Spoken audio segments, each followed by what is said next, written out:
জুলাই স্মৃতি জাদুঘর ঘুরে দেখছেন ২৪-এর শহীদ পরিবারের সদস্য এবং যোদ্ধারা। এ নিয়ে আরও জানাতে সেখান থেকে আমাদের সঙ্গে সরাসরি যোগ দিচ্ছেন সহকর্মী নিবিড় সাহা। নিবিড়, আপনি যেখানে আছেন সেখানকার বিস্তারিত আমাদেরকে জানাবেন।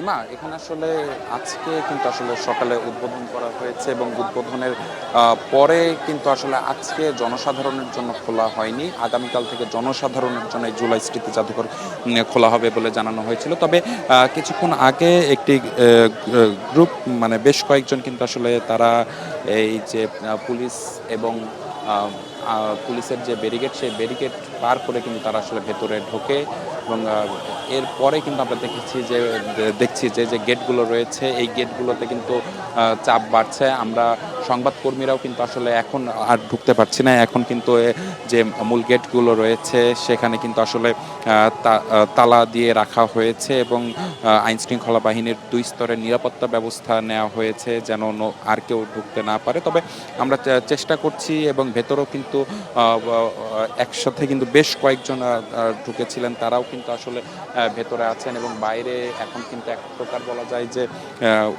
যারা দেখতে এসেছেন এই জুলাই স্মৃতি জাদুঘর, তাদের মধ্যে একটি চাপা ক্ষোভ কাজ করছে। তারাও কিন্তু প্রশাসনের সাথে কথা বলছেন যে তাদেরকেও যেন আসলে ভেতরে ঢুকতে দেয়া হয়, এমন দাবি তারা জানাচ্ছেন। তো সব কিছু মিলিয়ে কিন্তু এখন বলা যায় যেহেতু আগামীকাল থেকে জনসাধারণের জন্য খোলার কথা, তবে আজকে কিন্তু যে পুলিশের যে ব্যারিকেড, সেই ব্যারিকেড উপেক্ষা করে বেশ কয়েকজন তারা ভেতরে ঢুকে যাওয়ার পর থেকে কিন্তু আসলে এখানে যারা উপস্থিত ছিলেন তাদের মধ্যে একটি চাপা ক্ষোভ বিরাজ করতে শুরু করে এবং এখন কিন্তু আসলে সবাই কিন্তু আসলে ভেতরে ঢুকতে চাচ্ছেন, যেহেতু বহুল আকাঙ্ক্ষিত এই জুলাই স্মৃতি জাদুঘর, সেহেতু সবাই কিন্তু এখানে আসলে আজকেই ঢুকতে চাচ্ছেন এবং তারাও কিন্তু প্রশাসনের সাথে কথা বলছেন। এবং সব কিছু মিলিয়ে যদি বলি যে এখন কিন্তু আর নতুন করে কাউকে এই মূল যে এই দুটি গেট দিয়ে কিন্তু আর কি ভেতরে যেতে দেওয়া হচ্ছে না। তো সব কিছু মিলিয়ে এই ছিল আমার কাছে থাকা